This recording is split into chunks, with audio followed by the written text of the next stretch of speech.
Ladies and gentlemen, good day and welcome to the Vimta Labs Limited earnings conference call hosted by Nirmal Bang Equities Private Limited. As a reminder, all participant lines will be in the listen-only mode, and there will be an opportunity for you to ask questions after the presentation concludes. Should you need assistance during the conference call, please signal an operator by pressing star and then 0 on your touchtone phone. Please note that this conference is being recorded. I now hand the conference over to Mr. Vishal Manchandanda from Nirmal Bang Equities. Thank you, and over to you, sir. Thanks, Mike. Good morning, everyone. On behalf of Nirmal Bang Institutional Equities, I welcome you to Vimta Labs Q4 FY22 earnings conference call. I thank the Vimta Labs management for giving us an opportunity to host the call. Today, we have with us the senior management of the company, represented by Ms. Harita Vasireddy, Managing Director, Mr. Satya Srinivas Neerukonda, Executive Director, Mr. Narahari Naidu, Chief Financial Officer, and Ms. Sujani Vasireddy, Company Secretary. I now hand over the call to the company management for opening comments. Over to you, ma'am. Thank you, Vishal. Thank you. Good morning to all. Thank you for joining us in our earnings call covering Q4 and full year FY22 results. We are very pleased to have this opportunity to update you on our progress and answer your questions. Overall, for us, the financial year 21-22 operationally has been quite robust, where we substantially increased our sales and profitability. Q4 and as such the entire year will remain a major milestone for our food testing services and electronics and electrical testing services. As you may all know, we won the 25 years contract with FSSAI to set up and operate National Food Laboratory at JNPT, Mumbai. This is in a PPP model. NFL obtained accreditation for 70% of testing scope in the fourth quarter and will be going in for a second phase of accreditation in June. Post accreditation, the lab operations commence and is steadily delivering the revenue. Likewise, during the quarter, we have also commenced the commercial operations of our new service area, that is testing of electronics and electrical products. We strongly believe that our core strategy of service diversity continues to make our business more resilient and enables long-term sustainable growth. We continue to focus on our key business drivers, which are quality, knowledge, technology, and service innovation. We had 2 good US FDA remote record reviews with no observations.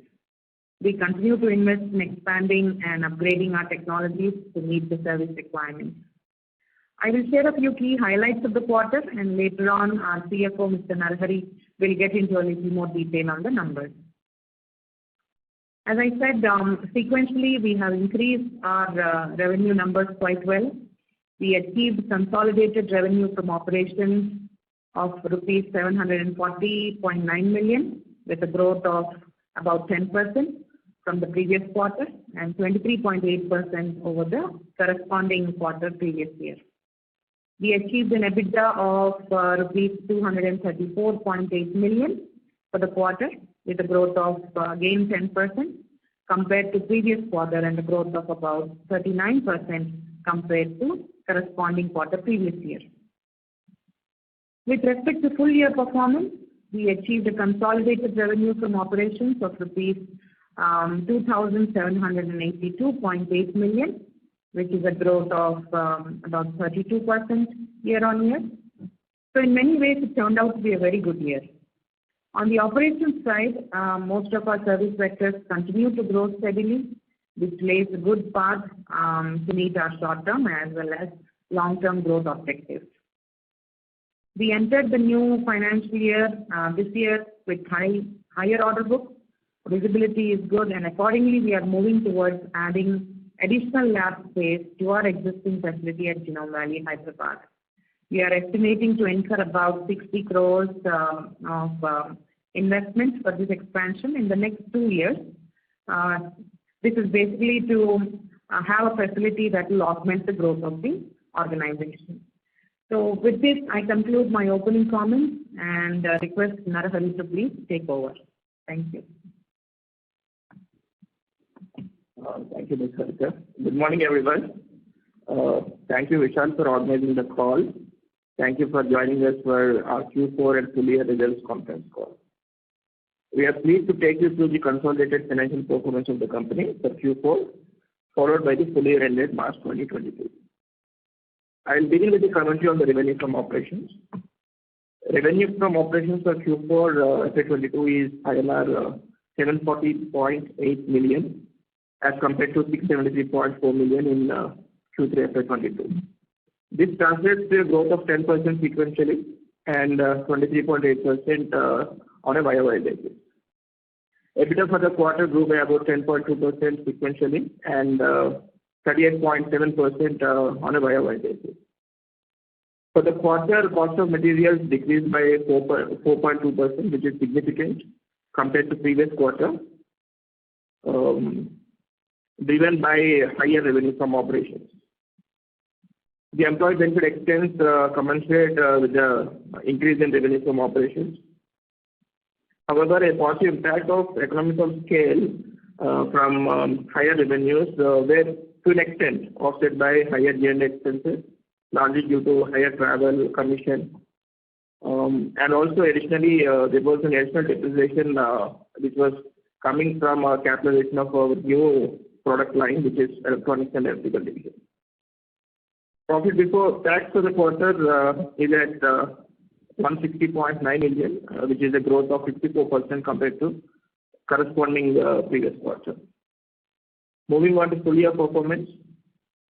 Revenue from operations for FY22 stands at 2782.8 million as compared to 2106.7 million in the previous financial year. This translates to a growth of 32.1%. EBITDA for the full year has grown by about near to 50% compared to previous financial year. For the full financial year as well, the cost of materials decreased by 4.3%, which is again substantial, driven by higher revenue from operations.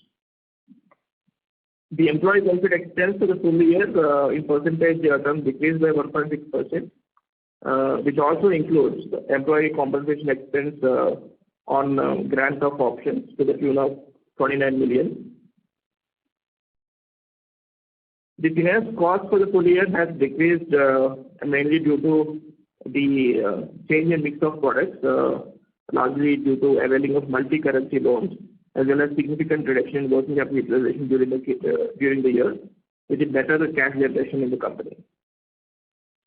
During the financial year, we repaid a debt of about 106 million, and at the end of the financial year, after the repayment of the debt, there is a positive cash of 108 million at the end of financial year.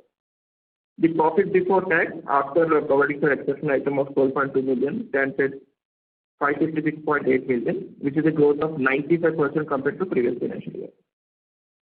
The net profit for the full year increased by about 93.1% and stands at 413.3 million. The better profits realization for the full year has increased in return on capital employed.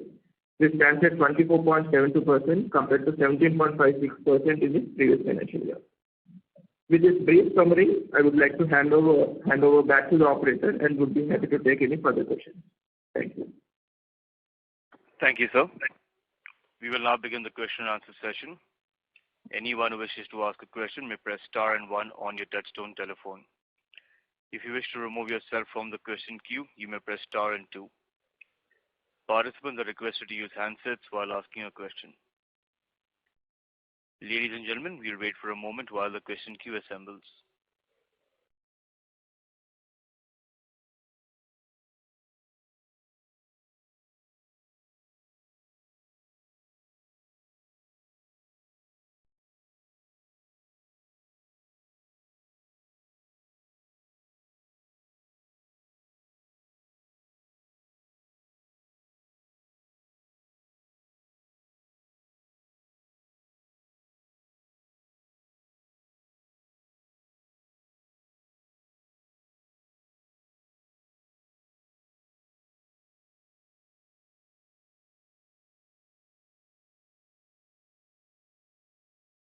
We have the first question from the line of Ankit from Bamboo Capital. Please go ahead. Yeah, thanks for the opportunity and congratulations for a very good set of numbers. Ma'am, if you can broadly talk about, how has been, segmental performance over the last year. I know you don't disclose the numbers, but, in terms of qualitative, if you can give a sense on how has been the growth in pharma, food, diagnostics and environment. If you can broadly, explain about last year's growth, what has been the major growth driver for us during FY22? As such, we do not segmentalize our revenues for our service verticals. We treat it all as testing and contract research revenue. I won't be able to get into the specifics of it, but I can just say that 60% of our business is from the pharma contract research and testing services, and the rest is distributed in food, clinical diagnostics, and the environment business. And of course, the latest one is electronics and electrical. And for us, all these sectors are doing well, fairly well. Electronics and electrical, which we call E&E. E&E is still a baby for us, so it started its maiden operations only in the last quarter. So we are yet to enter into the market and test the waters thoroughly. Sure. And ma'am, you on a targeted, revenue guidance of 550-600 crore over in next 3 years. So, given how our strategy is evolving on the diagnostic testing side, if we are not able to achieve the kind of growth that we are expecting from diagnostic, do you think the other segments growth will be sufficient enough to cover for the lack of growth or, the lack of growth which might be there on the side? And how confident are we still to, achieve the targeted growth of 550-600 crore revenue in next 3 years? We are very confident about that goal that we have set for ourselves of about 500 plus crores by 2025. Now, the last year's performance gives us more confidence with respect to that goal for us. Diagnostics, yes, will be a key driver in us reaching there, but then we have multiple service verticals. Even if one or two do not do as per expectations, we have confidence of pushing majority of the service vectors very strongly to reach those targets. Sure. And then last question on, order book and visibility. In your opening comments, you spoke about having significant higher order book and, revenue visibility. Don't just give us the number, but in terms of, compared to last year, how much would be increase in our order book in terms of percentage, if you can broadly give us some view on that? Yeah, see, half of our services are kind of retail in nature. Now, there the order books are not going to be there. That's the nature of the business. But half our business is based on projects. Like, for example, environment, services are project-based. Our preclinical and clinical research services are project-based. So environment, we are seeing at least a 20% increase in our order book, and likewise for the pharma projects. Sure. So pharma also we are seeing 20% increase in order book on preclinical and clinical side. Yeah. Okay. And then last question on the clinical research environment. Sure. Okay. And then last question was on the recognition of the GMPT lab that we have set up. So what has been how have this revenue been recognized? Because we have incorporated another company subsidiary for that. So, but I was looking at the numbers, but these numbers I'm not sure if you can tell us how has been the revenue from those services, and have we broken even in the past 2 months since we have started operations there? Okay. Our wholly owned subsidiary's name is MTAC Laboratories. It is in the field of offering safety and quality testing services, environmental testing services for electronics and electrical products. So with our EMI ENC chamber capabilities that we have set up at Vimta Labs, both these companies together offer a very nice package for the electronics and electrical industry. So till now, through MTAC, we only had safety and environmental testing. But once you add the EMI EMC capabilities, it's a very good offering that we provide to the industry now. So the EMI EMC facilities should also augment the sales in MTAC because they are complementary in nature. So we should see good growth even in MTAC during the coming years. Coming to National Food Laboratory JNPT, where, like I said, the operation started in Q4. We have accreditation for about 70% of the scope. 30% scope is remaining, which is phase 2 for us. So once we complete that phase 2 accreditation, that's when we have the full accreditation scope for testing, and we'll be able to realize the full potential of the samples for that laboratory. Sure. Like it will be reflected in our consolidated revenues from going forward, like the numbers for the laboratory that was set up at the NPT? Yes. So the revenues for quarter 4 also includes the revenue recognized through NFL lab setup. This will be part of our consolidated as well as standalone revenues. Sure. And okay. And have we broken even there, or we are incurring some operating losses since we have just started the laboratory?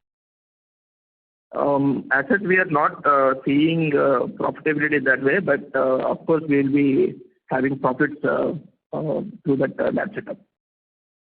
Sure. Thank you, and wish you all the best. Yeah. Thank you. Bye. Thank you. We have the next question from the line of Abhishek Shah from Valcor Capital. Please go ahead. Hi, ma'am. Thank you for the opportunity. Just sort of adding a little, just confirming, you mentioned that 70% of the volumes that we looked at, that we were looking at in the FSSAI lab, those are already recognized as of Q4. Is that understanding correct? Yeah, I said 70% scope. Scope is different from volume. Volume-wise, we are recognized for almost catering to about 80% of the sample inflow. Some samples in the scope, they deliver lower volumes. The imports are lower for those food categories. The other products for which we are accredited, they have higher volumes of imports into the country. So we have focused on higher volume products first. That is phase 1, which is completed. And now remaining are the ones which are lower in volume, which we will be taking up in phase 2. All right.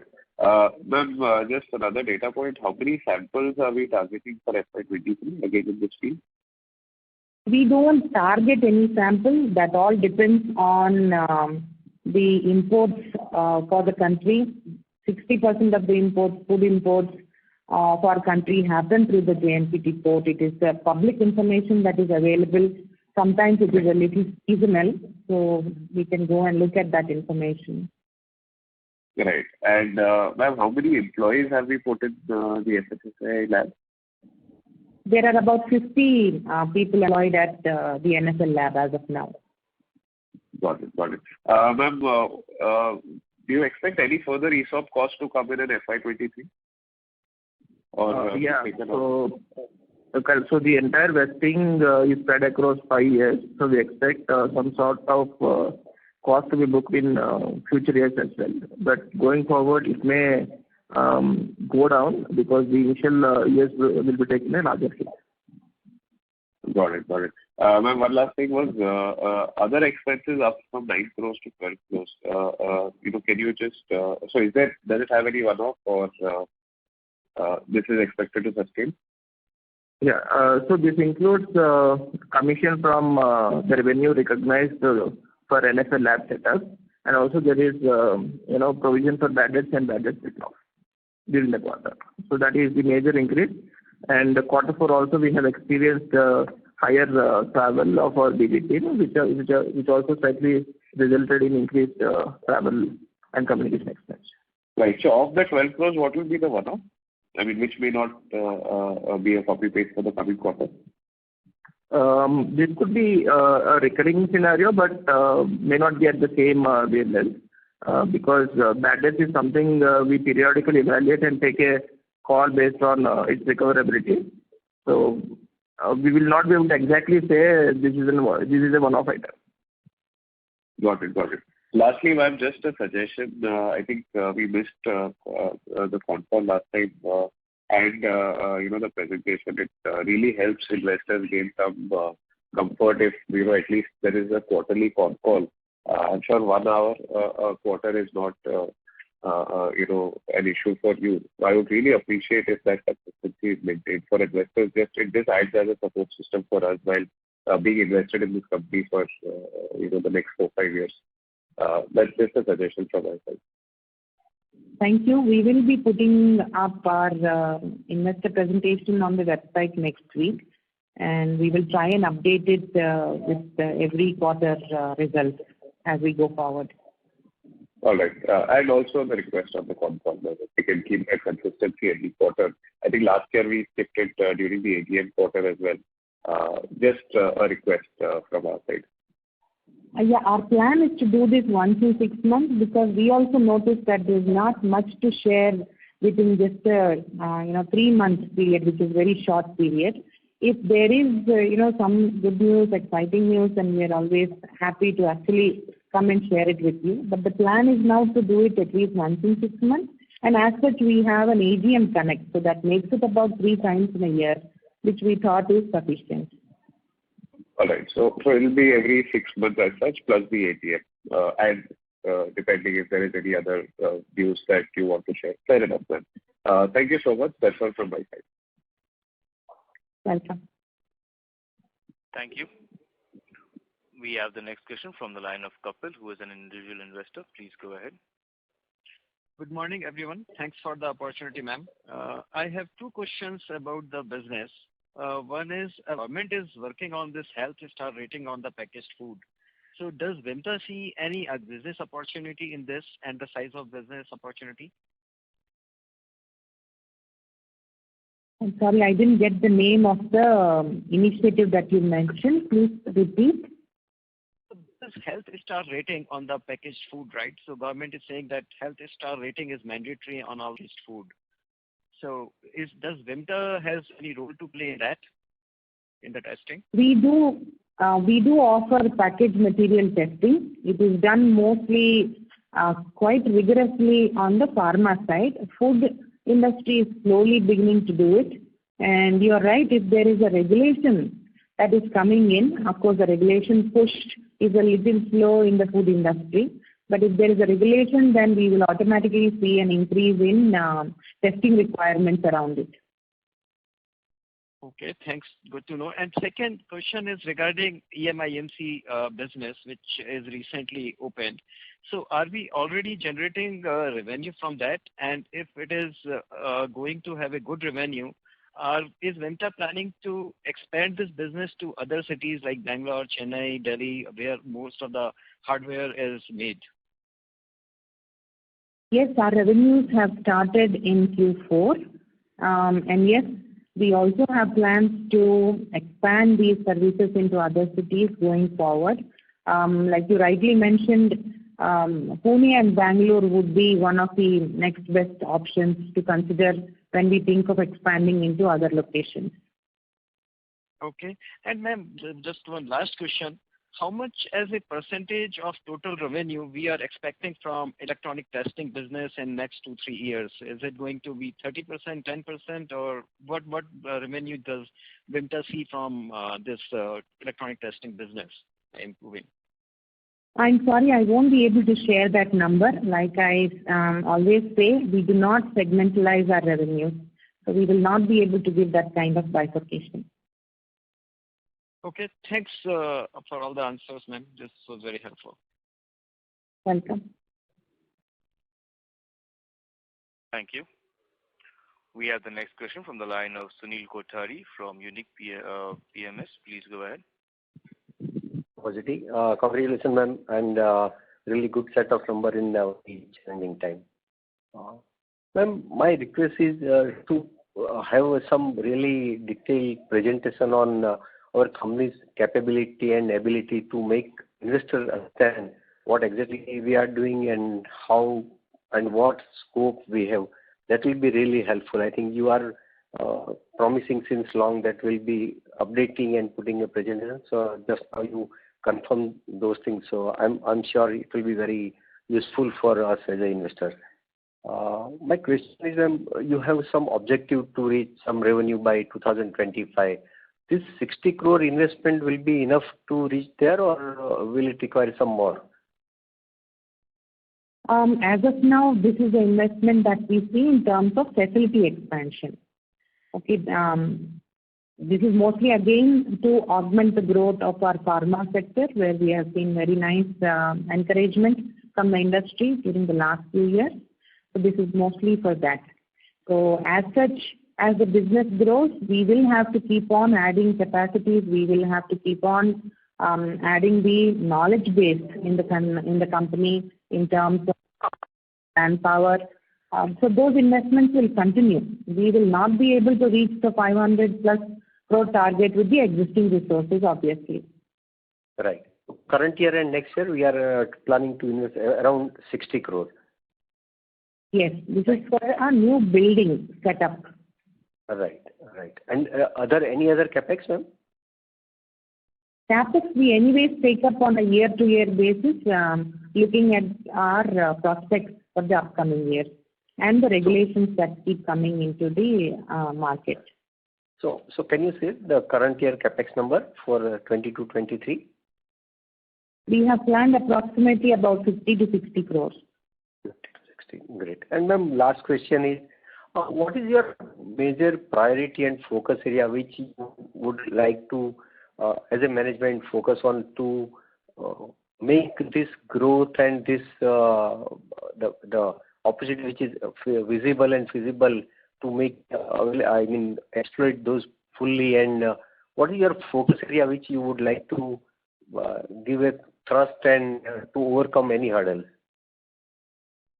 We have 5 major business verticals. First one is pharma, under which we have analytical, preclinical and clinical research. So that covers the entire drug discovery development spectrum for us. And as I have already mentioned, it's a major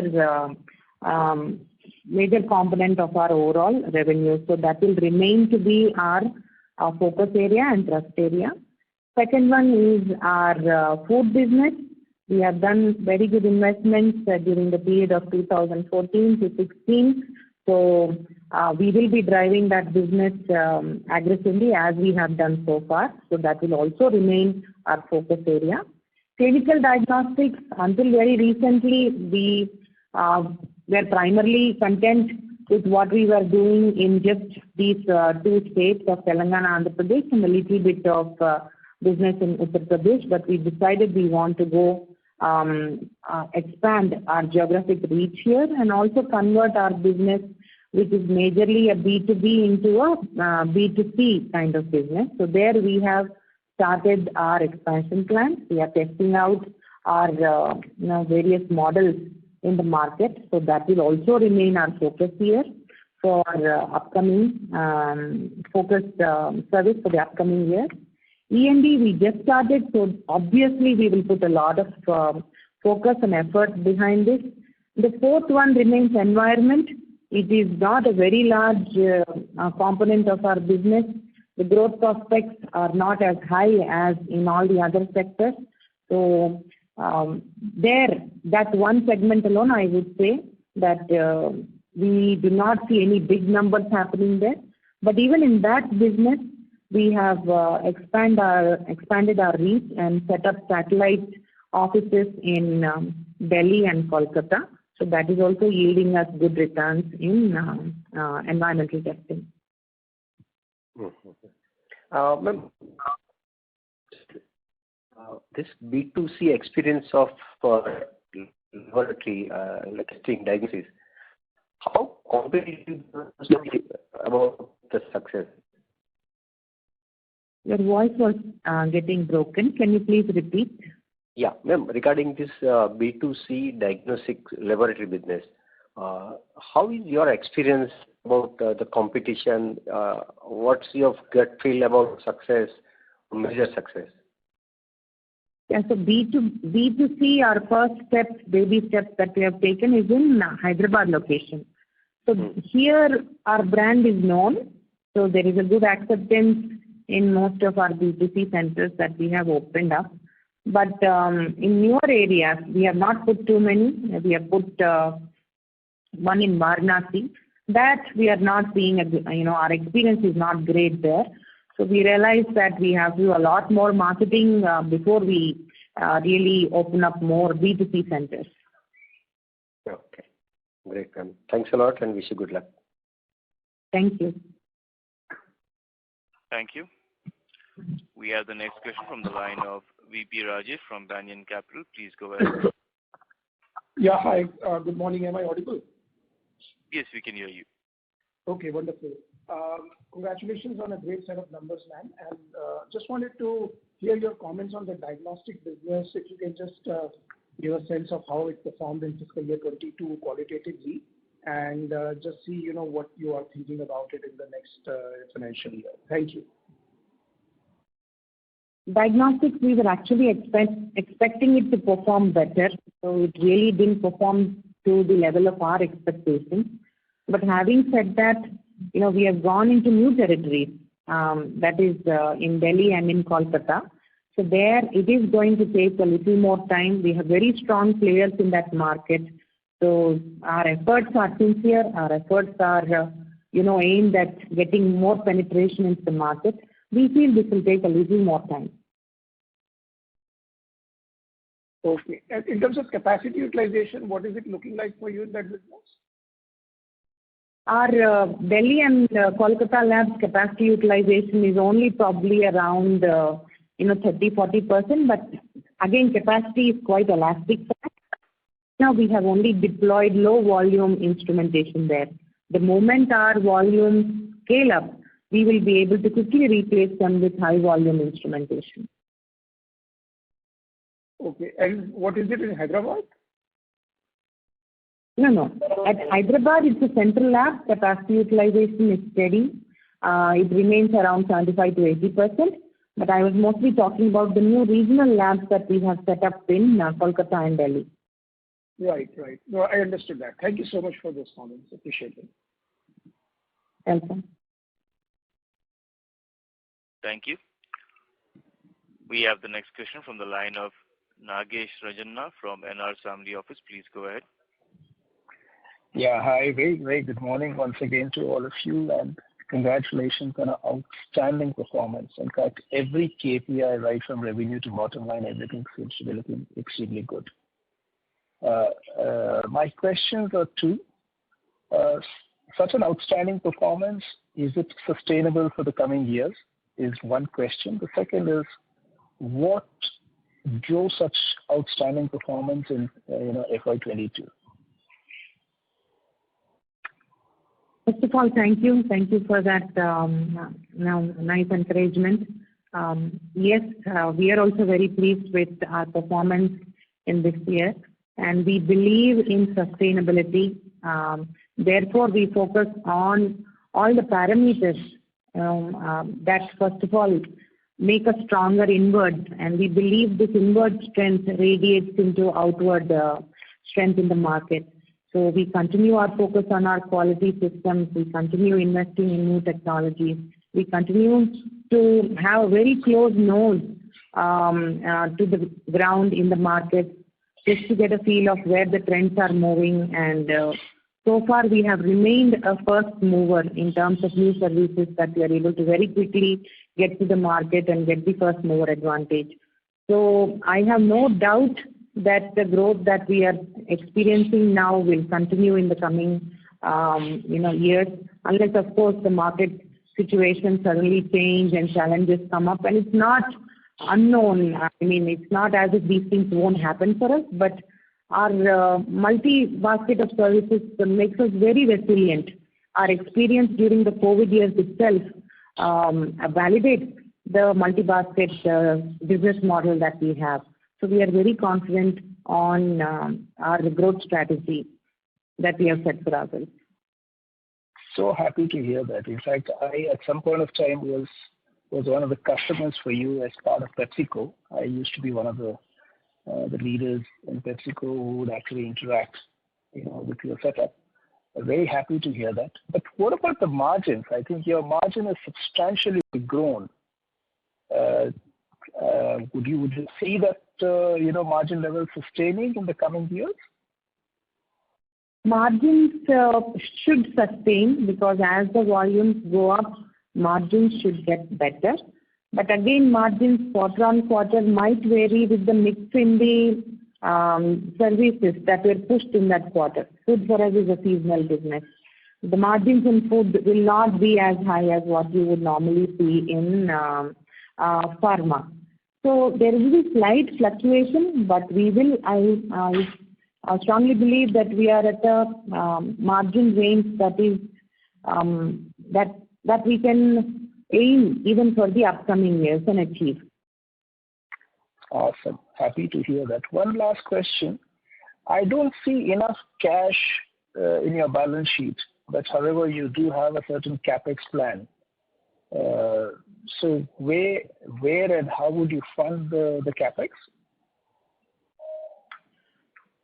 We will be able to manage the capex from our operating inflows. We don't see a challenge there. And we do have working capitals with our bankers, which we are currently not using at all. So we have enough bandwidth to manage our capex plans for the year. Okay. All right. Thank you.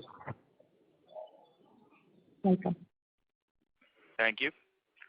We have the next question from the line of Aman Vij from Astute Investment Management. Please go ahead. Good morning, ma'am.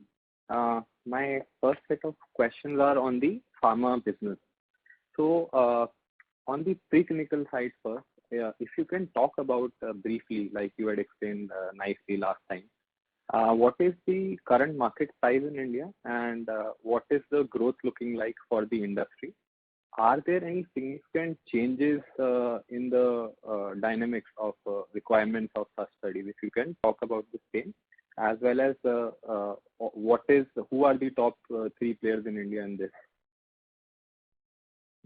To estimate the Indian market size, I don't think we have exact numbers because most of the players, they are not listed companies. It's very difficult to capture the amount of business that we are doing in India. But preclinical business for us is not only India oriented. We work in the overseas markets also, especially US and Europe. And the global market is actually very nice. I'm unable to recall the exact growth rates, but I'm sure the CAGR that is projected for the next 5 years is 10% plus. And it's a very large market. And ma'am, are we among the top 3 players out of India, either export or domestic in preclinical? And if yes, then if you can talk about who are the other 1 or 2 players? I think we are definitely among the top players in the market. The biggest player I know in India is the Eurofin Labs in Bangalore. You are talking specifically about preclinical, right? Yes. And ma'am, a rough estimate, they will be like 2x our size, 3x of our size, or maybe 30-40% kind of bigger than us? I have not really looked at their numbers of late, but I'm sure you will be able to find them. Eurofins is also a listed company, I think. In India? No. In India it is not. So India numbers, they don't disclose much. That is why just according to your estimates, are they much ahead of us? It won't be right for me to comment on the numbers without knowing the exact numbers. Sure. Let me get it from this point of view. In terms of capabilities, are there any capabilities which we don't have, which say a global giant like Eurofin has, or we are equally, if not better, in our capabilities in preclinical part? Capabilities-wise, we have been predominantly focused on the pharma services with respect to preclinical. During the last 2 years, we have built scientific assets to even support the agrochemical and specialty chemical industries. So, whereas I think Eurofin, which was erstwhile Advinus, I think for them it's the other way around. They were mostly focused on the agrochemical and then later got into pharma services. So I'm thinking there would be a very nice overlap of our services with theirs. I don't think we would fall short in terms of capabilities, maybe experience, because that's a much older organization in this field than Vimta. Experience-wise, they might have more studies in their track record. Sure, ma'am. So when, because I'm little new on this part, preclinical part. So when a customer is looking for a CRO player, so there will be Eurofin, who is a global giant. So how do we compete with the global giant who has a history also of 10 years, 20 years working versus they are trying to offer this agrochem and specialty chem? Is it like we are plus one? They don't want to risk all their business to one player, so we get the business, or do we have some capabilities where we win because of our scientists, because of our cost advantage? If you can explain a little bit on this part. Costing wise, I think we are comparable to any top CRO in the country. I think where the service differentiator comes is the service that you provide to the customer and the inputs you are able to give on the study design. So there, I think we are very strong. Our service is quite speedy, very effective. We are very true to the timelines that we commit to our customers, and our client retention is very, very high on the preclinical side. So it's mostly word of mouth that helps us. It's a small industry, all said and done, the pharma world. So we have very good reputation in preclinical services especially. Vimta, if I may add to it? Yes, please, Srinath. Yeah. So the history of Vimta is not new in preclinical. We have over 2 decades of experience in these studies, and we were only the second lab apart from Eurofins, which was called Advinus earlier. Rallis was the original name, that had a GLP certification. So we had a GLP certification way back in the 90s, late 90s. And the asset history, the service portfolio, the models that Vimta offers is much wider than what Eurofins or other labs in India offer. So that's why we become a very good discovery partner for both the domestic companies and also small and mid-sized biotech companies outside of India. It's a very unique setup that Vimta has in the preclinical area. Thank you. Sure, sir. Final thing on preclinical before I move on. This export business which we do, is it predominantly preclinical or there are other portions also in this part? Export business is linked to all of the service sectors except for clinical diagnostics. All of the service sectors of Vimta have export revenues. Okay, so it's not only pharma, it has other food and other portion also. Yes. Sure, sir. Ma'am, you had explained that we have a good traction in the clinical part, the BA/BE studies part also. The order book is like 20% higher. We had discussed last time about the bed capacity where we are, and maybe we are close to the full utilization. So any plans of expanding now, given you have clear visibility on this part? And also, are you seeing any increased competition in this part? If you can talk about the same. This business is quite a mature service segment in the country. So we don't see actually the number of CROs growing. The net remains the same because even if new ones come up, there are some old ones getting shut down. The price is more or less driven down almost to the ground and is remaining stable there.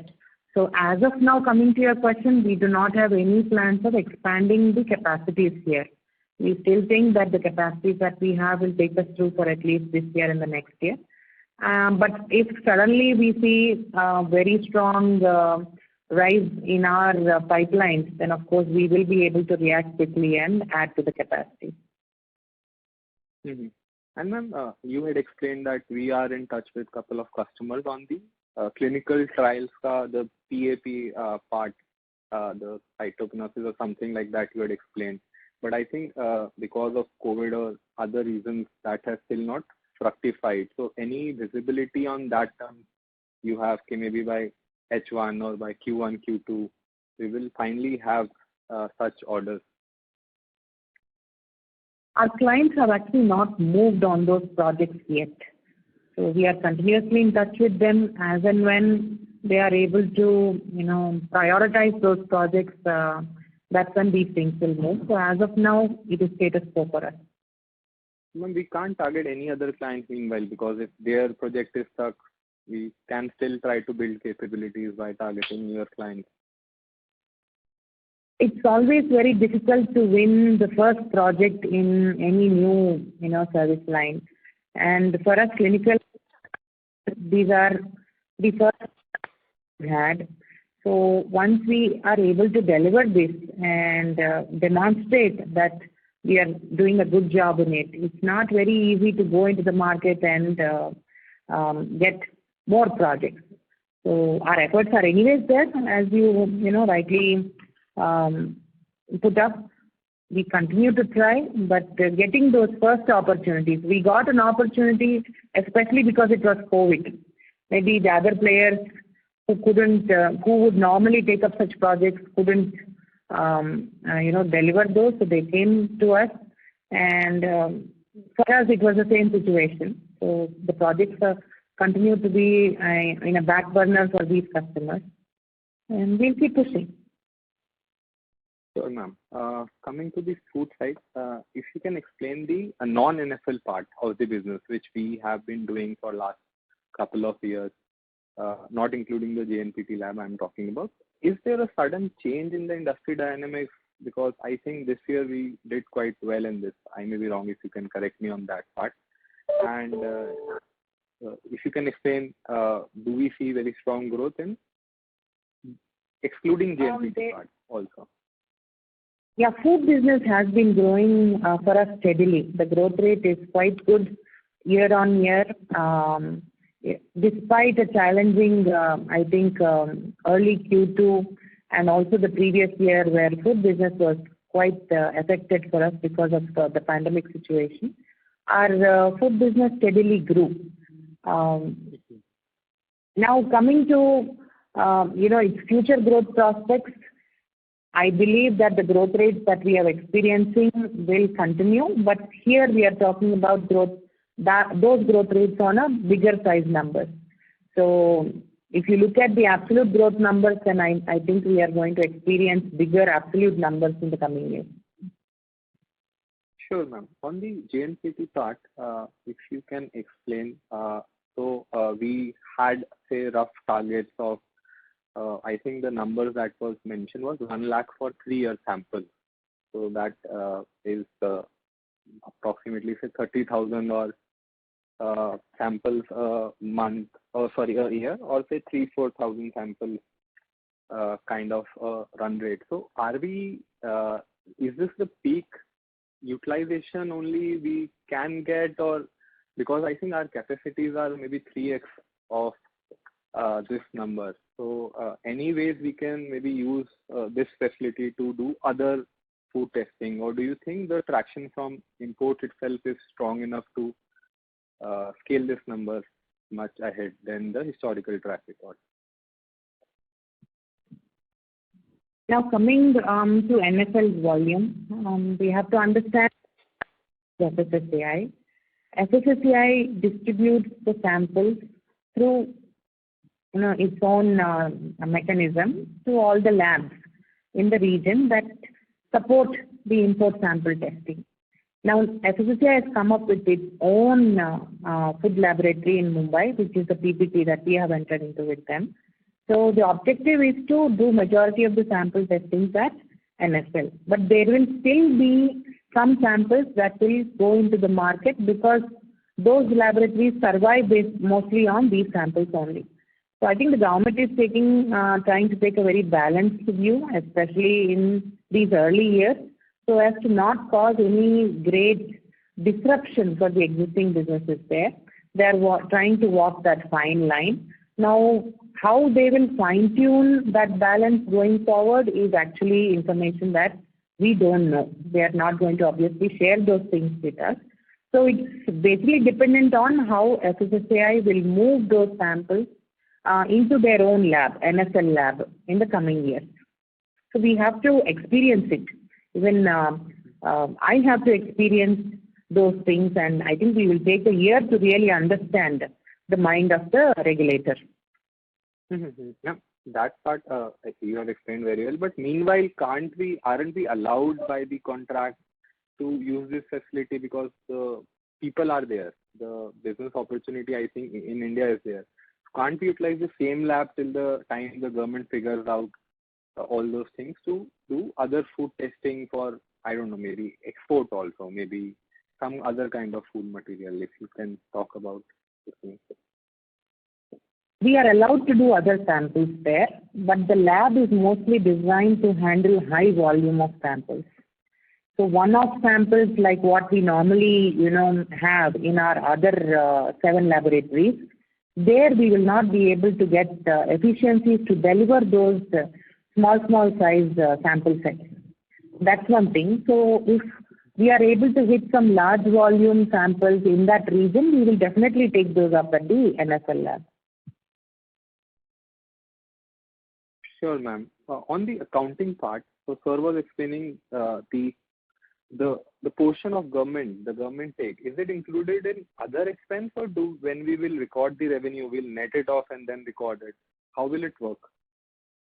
This is included as part of other expense. Okay, so the government portion, the increase in other expense can be linked to this increasing scaling of our JNPT business. Yeah, one reason for other expense increase for the quarter is commission, what we have provided for. Sure. And ESOP I think is an employee expense.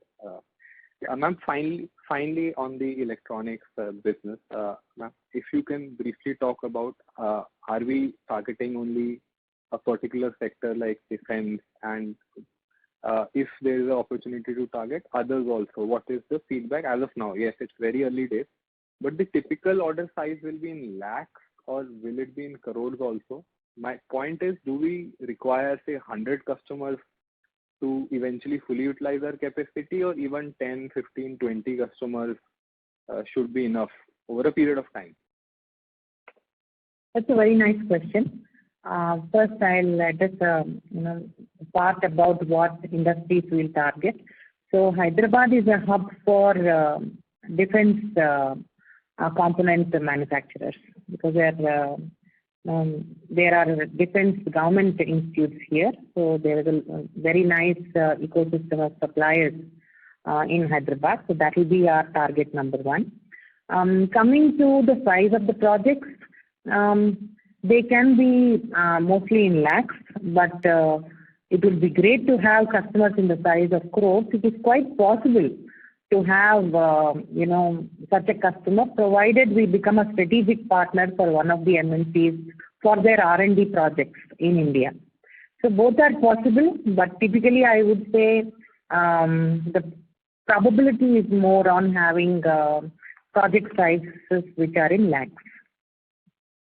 Just one clarification. So when we talk about defense, is it mostly import related? Is it R&D, or even say if India is talking a lot about trying to manufacture in defense sector, will we get benefit of all these three opportunities? Which opportunity are we looking at? I think it's mostly for our domestic consumption. So with manufacturing increasing, we should get more traction in this business, provided we get more customers. Yes. Sure, ma'am. Thank you so much for answering the question patiently. And ma'am, on the quarterly Concall part, yes, we understand sometimes there isn't big updates. So ma'am, you can always have a half an hour call And the reason I'm asking is because we have set up 2 new businesses in the last quarter and there was hardly any update we could get. So maybe for 1 year till the business stabilizes, you can, if possible, do it quarterly. You can change the time period, right? There is no fixed amount. Many companies do a half an hour quarterly call, and maybe half yearly they can do 1 hour call.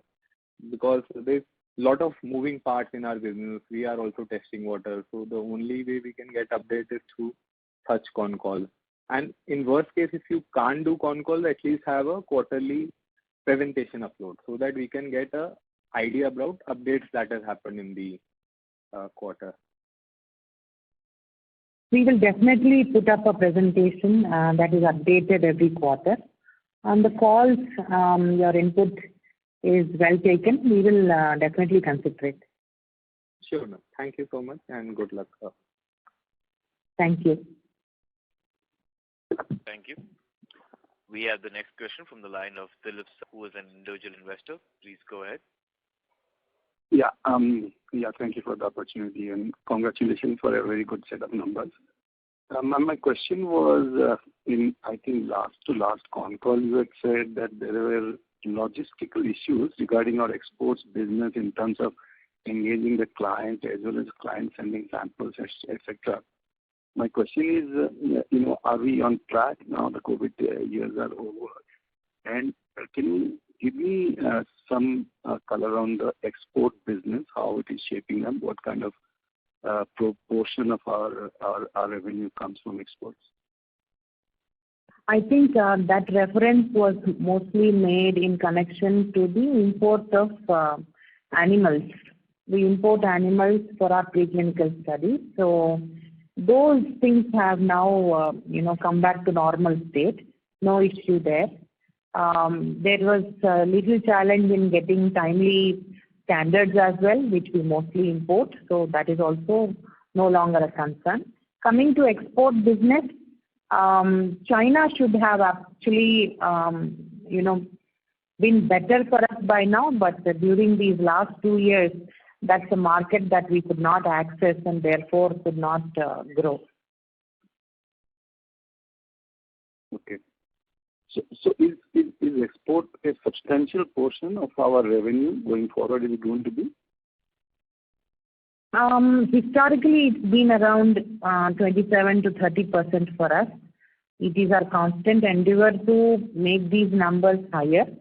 But as our pie is growing, we see that the exports and domestic business both are growing parallelly. Sure. My second question was regarding Antac. It has been 2 years since we have acquired this business. Still, not a substantial traction there. Can you please elaborate on some of the initiatives we are taking, both in terms of capability building, filling the competency gaps, as well as geographical reach out to customers in this business? The pandemic year, especially the year 1920, was very difficult for this organization.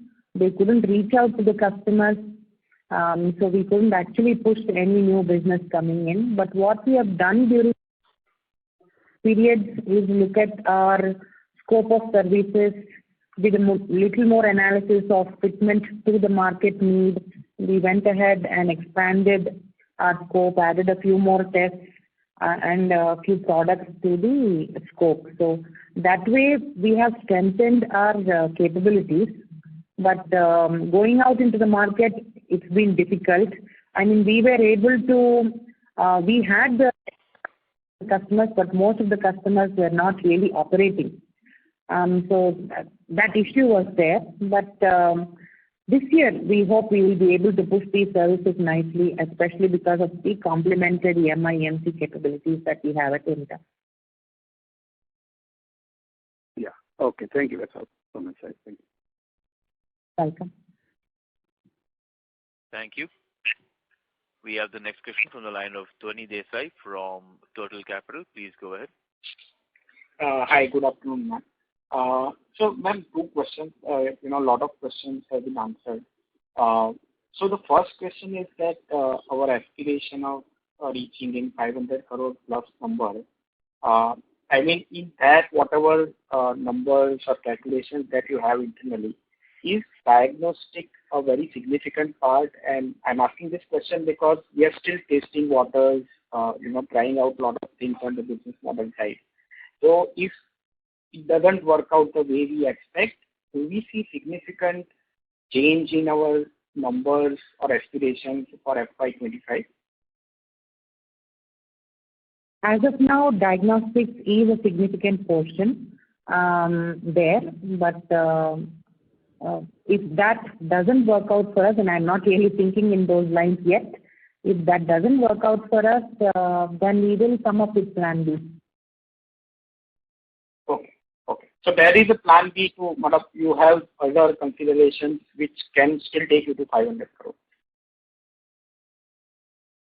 Like I said, I so far have confidence on the service mix that we have decided for ourselves, targeting for ourselves to reach that number. So far, we do not have any hesitancy that something could be off, but we have enough buffers built in to manage any dips in any of our service sectors. If something doesn't go well, then obviously we have to switch gears and push something else. Okay. So that I cannot comment at this point of time. Perfectly understood. Second question is it's more of a clarification. So we are putting up this 60 crore for a new facility. This is in addition to the 25-30 crore typical capex that we do every year. So in next 2 years, the total outflow for capex would be 100 crore plus. Is that a right understanding? Yes, possibly. Our estimate could also be the same. Okay. And ma'am, can you give some more color without getting into specific numbers, but without JNPT, is the food service business growing at upwards of 20%, or we are yet to see that kind of a traction in the retail food business? 20% is on the higher side, but we are very close. Okay, got it.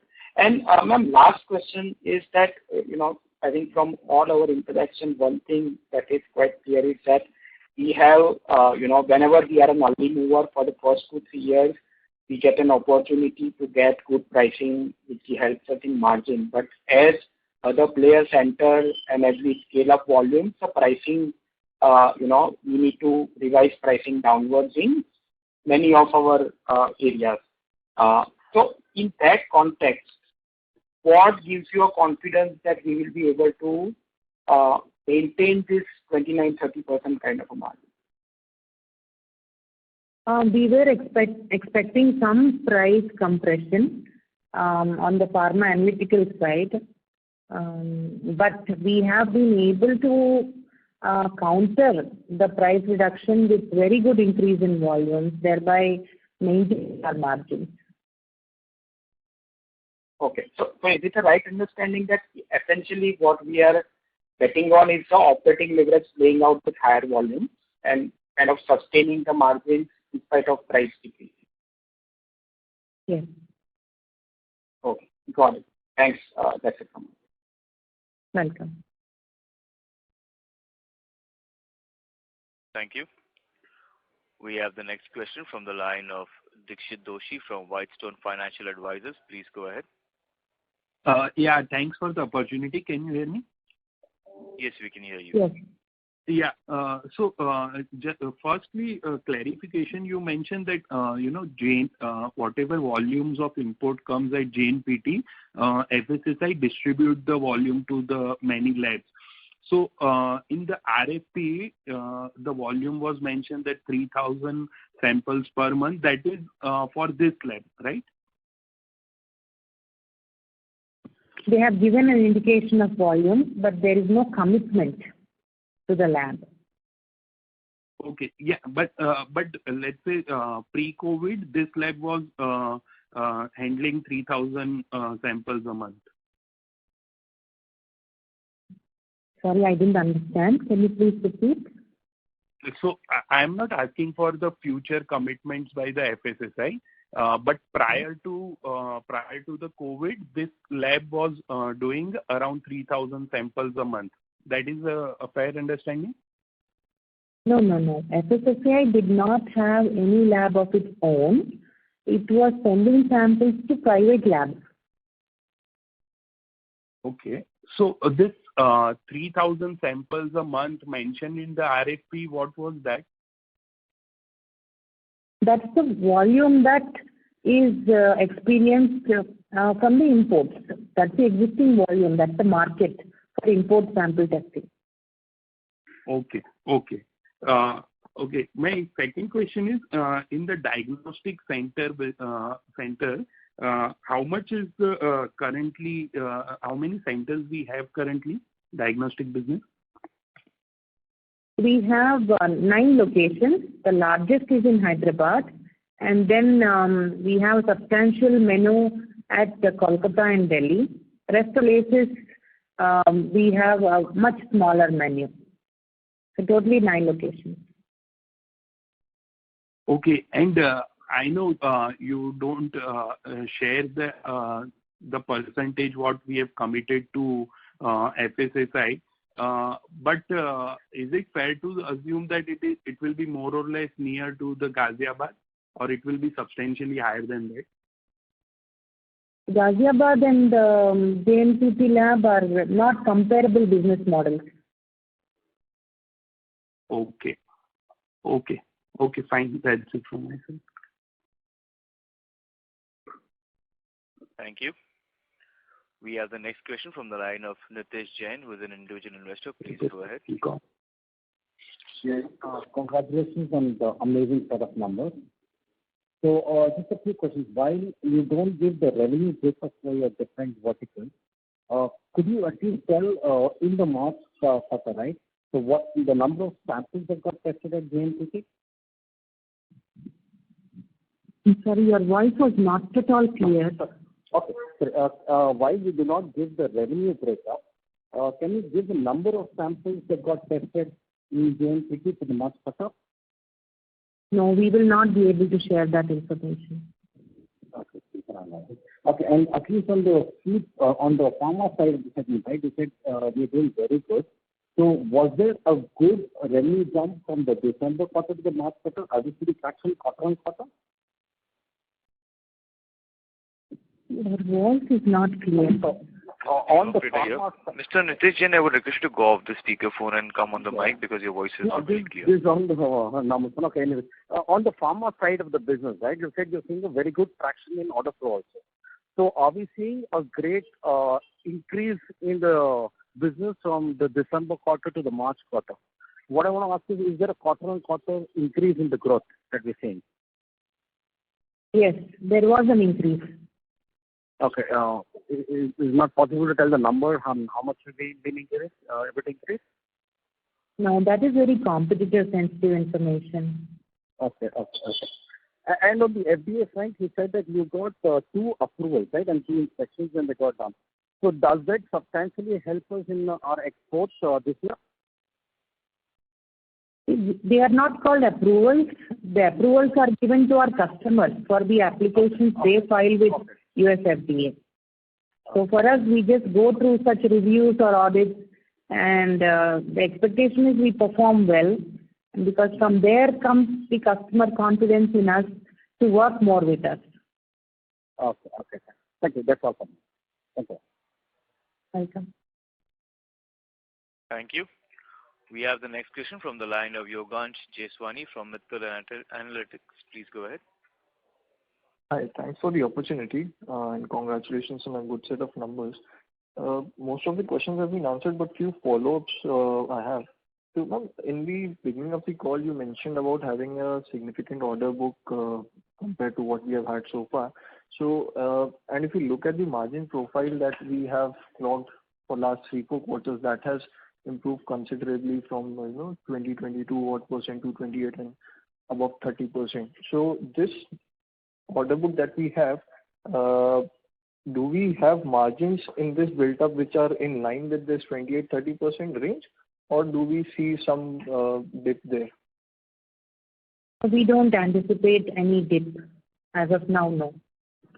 Okay. Great. And ma'am, in terms of the capacity addition that you mentioned for 60 crores, and you said for next 2 years the growth will be taken care of from this. So beyond that, beyond this capacity addition, do we have more scope to increase in the same facility, or will we be maxed out of post this? I just want to clarify. We will be beginning the construction of the new facility this year. It will take 2 years to complete the facility and make it ready for occupying it. So we are actually getting future ready by starting to build it now. And yeah. Did I answer your question completely? Yes, ma'am.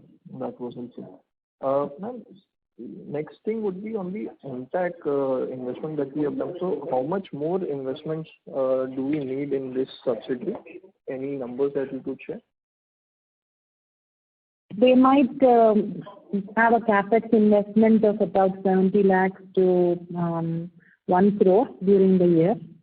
It again depends on the customers that we are able to build for that organization. So depending on the interest for the services, we will add respective capex. Okay, so this will be a very small and a gradual scale-up business then in the overall scheme of things. Yes. Understood. And then in the FSSAI business that you have mentioned on the call, and so you also mentioned that there are many labs which are already doing this. So in terms of margin profile, is this business margin diluted because there's already a lot of competition, and so, or is this business also in on similar margin scale? Margins should be better here because the volumes are higher. Now, if you get, pick a particular product, you will get at least 10, 15 of the same samples every day. Then obviously your margins of testing such samples is better. And what is a typical order size in terms of value, ma'am? We have no orders here. These are the individual samples that are just allotted by FSSAI. Okay. And what would be the value of these transactions, and typically what would be the average value of these transactions? These the variety of imports that we have coming in is quite large, and each product has its own standard specs against which we have to test. So the range of prices will be quite big. Okay, understood. And then in terms of our customer concentration, I just wanted to understand, is there any significant concentration? Typically, what would be the contribution of our top 3 or top 5 clients in the total sales, if you could shed some light on that? Our 10 customers contribute to about 25-30% of our business. Sorry, there was a disturbance in the line.